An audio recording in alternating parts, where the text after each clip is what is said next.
Rio 2016, c'est sur Africa 24, deuxième partie de l'émission avec le volet sur la détection et la formation de nos athlètes sur le continent. Et puis dans la troisième partie, nous parlerons du programme de ce dimanche 21 août. Notre plateau, toujours avec Bilal Nedman, qui est journaliste. Bonjour ou bonsoir Bilal. En forme Bilal. Et Bruno Oyo, Bruno en forme, petite ou grande forme? Grande forme, toujours avec vous, toujours grâce à vous José. Et la Sana, je ne lui demande même pas la Sana, toujours la grande forme. Toujours en forme olympique. Toujours en forme olympique. Et puis la question, quels sont les pays africains qui vous ont déçus jusqu'à présent dans ces JO? Vous participez à cette émission et surtout vous apportez vos commentaires en allant sur JO2016@africa24tv.com. Nous allons parler du dossier du jour.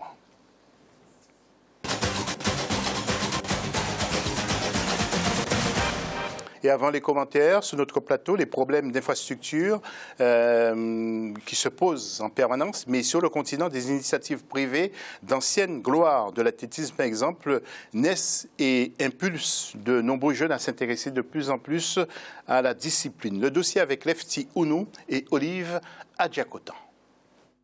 L'athlétisme est un sport qui comporte un ensemble de disciplines regroupées en course, saut, lancer, épreuves combinées et marche. Certes, le football semble avoir pris le dessus sur cette discipline dans les pays africains, mais au Cameroun, par exemple, elle est de plus en plus pratiquée. Bon, on ne va pas comparer les disciplines, ça dépend aussi des sponsors. On ne va pas comparer le football et l'athlétisme. Donc, nous, on se contente de ce qu'on a. En attendant que les choses s'améliorent ou quoi que ce soit, nous, on ne se plaint pas vraiment de l'état de l'athlétisme au Cameroun. Les choses se feront peu à peu. Ça va, le football, on connaît ses rouages et tout, mais l'athlétisme, pour le moment, ça va.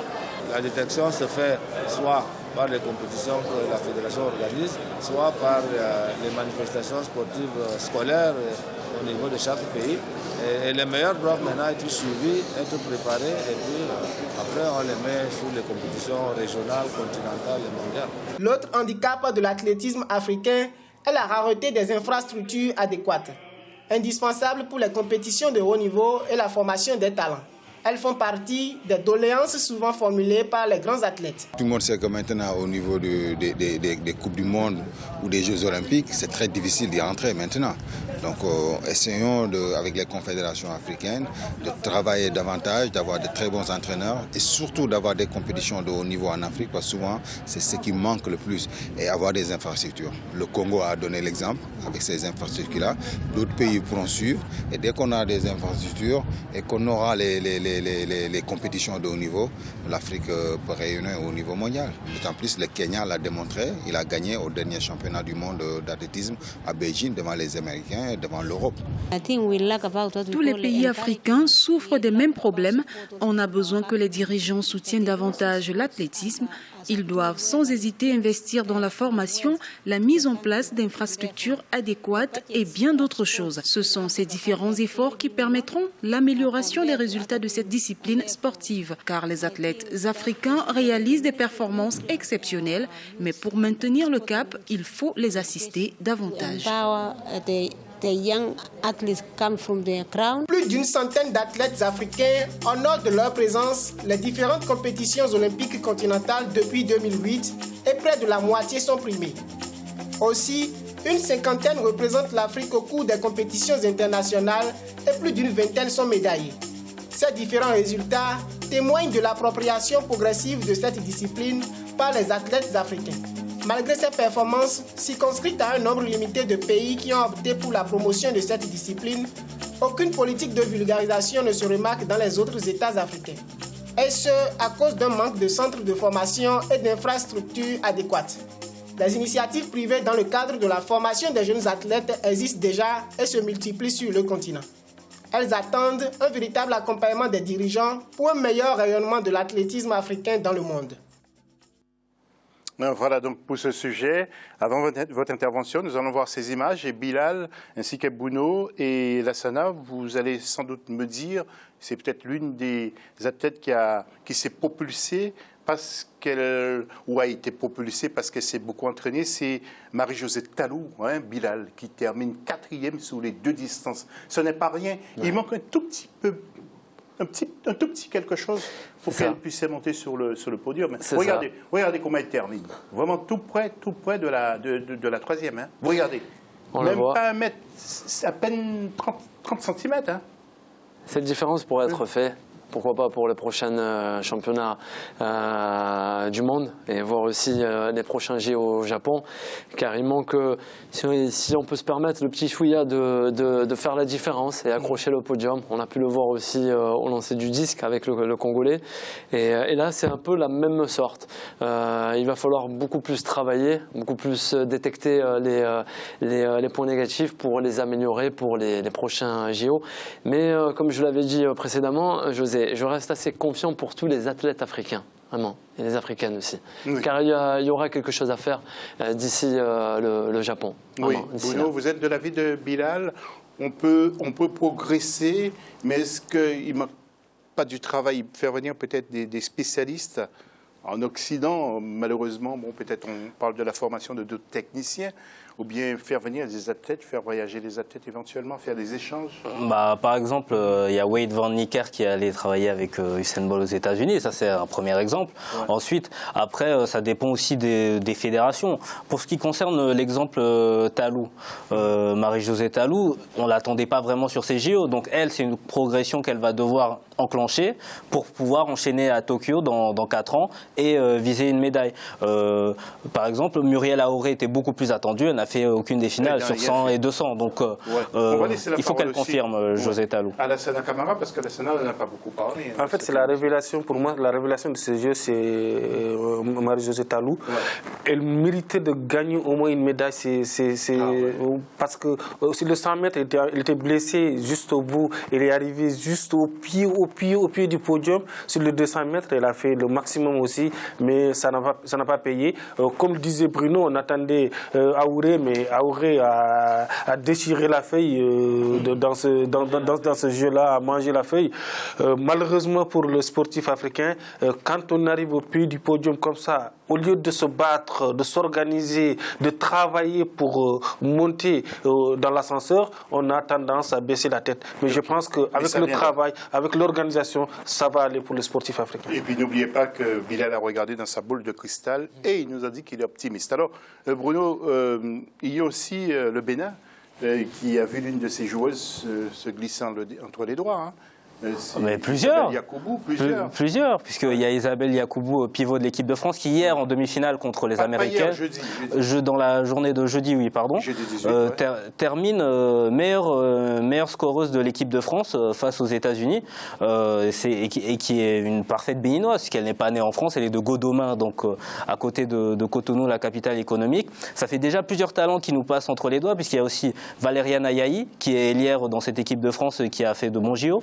Il y avait Edwige Lawson-Wade, pour ceux qui s'en souviennent, qui aussi était une très grande joueuse de l'équipe de France et qu'on a laissé passer. Donc, elle était aussi du Bénin. Absolument. Donc ça fait plusieurs talents déjà qui nous passent entre les doigts. Après, il faudra aussi souligner dans cette équipe de France, il y a aussi d'autres joueuses d'origine africaine qui sont distinguées, comme Mdi Miem, la joueuse originaire du Cameroun, l'autre joueuse originaire du pays du président Biya, Olivia Epupa, qui a remplacé la meneuse de jeu avec brio, la meneuse de jeu Céline Dumer. Donc il faut aussi que dans nos pays africains, on se mette aussi un peu à travailler sur le basket. Et le Bénin peut avoir des regrets quant à ces joueuses qui n'ont pas rejoint ses rangs. Bruno, je ne savais pas que vous étiez aussi passionné de basket. Et justement, vous n'allez pas prendre la place non plus de Pauline Ekambi, parce que je vais l'appeler, tiens, une spécialiste aussi du basket, elle nous parle de Tony Parker, qui prend sa retraite, mais aussi des joueuses de l'équipe de France féminine. Pauline, c'est à vous. Pauline Ekambi. Non seulement il a apporté énormément au basket français, à l'équipe de France, basket français, mais également au sport français, et j'irais même au sport américain, puisque c'est quand même un grand joueur, extrêmement talentueux. Ce qu'il a accompli, c'est extraordinaire. C'est un parcours, oui, ça fait 16 ans qu'ils sont en équipe de France. Ils sont en fin de carrière. Effectivement, c'est fin d'un cycle. Et puis, en fait, c'était une équipe de transition, on va dire, cette équipe de France qu'on a pu voir au JO. Voilà. Pauline qui nous évoque aussi l'équipe de France féminine, notamment Isabelle Yacoubou et puis les autres joueuses camerounaises dont Bruno a fait allusion. Alors Bruno, je voudrais aussi faire un petit clin d'œil parce que j'imagine que tous ceux qui sont sur le plateau, vous êtes passionnés de basket et puis nous avons toujours un œil sur l'équipe de France et nous allons voir en image justement cette équipe de France qui a été éliminée par l'Espagne en quart de finale, qui a pris une belle raclée quand même, hein, 92 à 76, ça vous fait rire Bruno et donc Tony Parker qui prend sa retraite, mais je trouve que Tony Parker termine il prend mal sa retraite. Alors nous allons l'écouter après le match contre l'Espagne. Perdre comme ça, on est tombé sur une Espagne qui était très très forte, donc il faut leur donner du crédit, hein. Ils ont été bons ce soir. J'ai joué contre eux voilà, toute ma carrière, mais ça ne change rien. Voilà, moi je suis très très fier de notre génération, de tout ce qu'on a accompli avec cette équipe. Et malheureusement, on perd ce soir, mais on a eu quand même des très très bons souvenirs avec cette équipe. Bon, ce soir, ils ont mis tous leurs shoots. Mirotic, il était on fire, mais c'est comme ça, hein, c'est le sport. Oui, son père est américain. Est-ce qu'il vous a marqué dans sa carrière? Bien sûr, parce qu'il a évolué en NBA, mais je trouve que bon, il aurait pu terminer mieux que ça avec l'équipe de France. Hein. Terminer mieux que ça, ouais. Mais je pense que les Français sont un peu ingrats envers Tony Parker. Parce que pour moi, Tony Parker, c'est lui qui a révolutionné le basket français. Il a démocratisé le basket français. C'est le symbole, l'ambassadeur. Il a tout apporté à l'équipe de France. L'équipe de France, il a donné des titres à l'équipe de France. En plus, il a été le représentant du basket français à NBA. Ce gars-là, il pouvait jouer, il avait sa place pour jouer avec l'équipe américaine. Il a préféré jouer avec la France. Il a montré, il a été toujours exemplaire sur le terrain. Même si dans cette équipe de basket de la France, c'est une équipe de sénateurs parce que la mayonnaise n'a pas pris, Sakan se prend comme la star d'à côté. Donc il n'y a pas d'équipe. Il y avait une...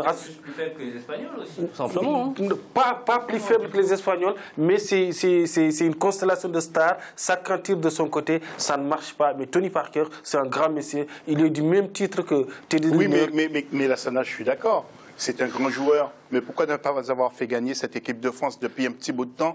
Il joue sans arrêt. Moi, je le trouve un peu perso lorsqu'il joue. Bon, vous allez me dire qu'il est meneur, mais vous, comment vous réagissez-vous, Bruno? Moi, je pense heureusement qu'il était là, parce que la France n'aurait rien gagné pendant ces 15-16 dernières années. Il ne faut pas oublier ce titre de champion d'Europe 2013, grâce à Tony Parker notamment. Ça, c'est déjà un énorme exploit quand on voit que dans cette période, vous avez eu les Allemands, vous avez eu les Espagnols là actuellement, les Américains. C'était vraiment pas évident de gagner un titre, et heureusement qu'il était là. Grâce à ça, la France a pris un titre de champion d'Europe. Messieurs, on n'a pas parlé, Bilal, de Joachim Noah, notre Camerounais d'origine. Malheureusement, Joachim Noah préfère de jouer le championnat américain, NBA nord-américain. C'est son assureur. C'est son assureur. Peut-être qu'il ne veut pas qu'il joue. Oui, mais il y a trop d'argent, José, en NBA et même en cours. Et voilà, il y a des clubs qui ne veulent pas le lâcher. Son club, précisément, il y avait avec son agent des problèmes avec la fédération française pour pouvoir le libérer. En tout cas, j'aimerais revenir à ce que disait Lassana. On va dire le peuple français a remercié en quelque sorte Tony Parker, parce que là je rebondis aussi à ce que disait Bruno, car Tony Parker a transcendé le jeu du basket français. C'est vraiment, c'était une pièce maîtresse. Il est en fin de carrière aussi. On essaye aujourd'hui. Une satisfaction. Lorsqu'on est un grand joueur. C'est vrai. On donnait la team Parker contre la team Gasol hier soir. Regardez Gasol. Gasol a toujours amené pour pousser l'équipe d'Espagne. Et quand même, il a propulsé aussi Tony Parker en 2013. On ne peut pas dire le contraire, messieurs. Gasol, il était influent parce que Gasol, il a des porteurs d'eau derrière lui. Et Ginobili, il a des porteurs d'eau derrière lui. En équipe de France, Tony Parker, il est presque seul parce que les autres ne sont pas avec lui, ne sont pas derrière. Il y a cette alchimie qui s'est perdue. Noah, quand il vient en équipe de France, ce n'est pas seulement par rapport à un problème d'argent et tout ça, parce que l'ambiance au sein de l'équipe de France, elle est délétère. Noah ne veut plus venir. Il y a des histoires d'argent derrière, mais s'il y avait une bonne ambiance, si Noah pouvait apporter tout ce qu'il peut apporter sur le terrain, parce qu'il y a des clans dans cette équipe, c'est pour cela qu'il ne vient pas.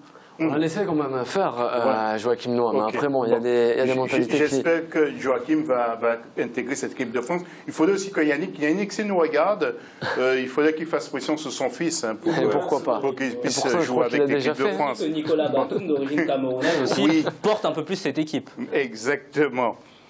Fin de la deuxième partie. Et puis, coup de chapeau aussi au Nigeria, même s'il a été éliminé donc dans ce tournoi de basket au JO. Fin de la deuxième partie de cette émission. Tout à l'heure, nous allons nous retrouver pour la troisième partie, le programme. Et puis, nous allons retrouver également la belle Diarra Ndiaye. À tout à l'heure.